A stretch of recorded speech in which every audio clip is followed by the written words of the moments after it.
Okay guys, proceed tayo sa number 3. Nagawa na natin yung 1 and number 2. Sa number 3 naman tayo.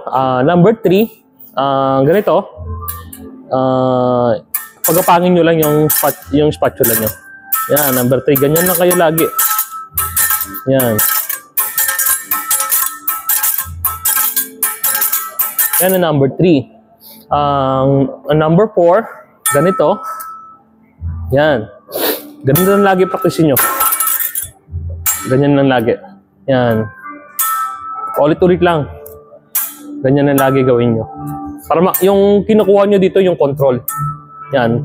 Di ba, pag pinagsama mo yung 3 at saka 4, di ba? Dalawa. Tapos, yan. Tapos balik. Tapos balik. Yan. Tapos,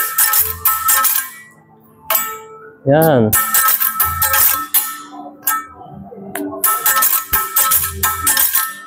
Okay. Next, patay.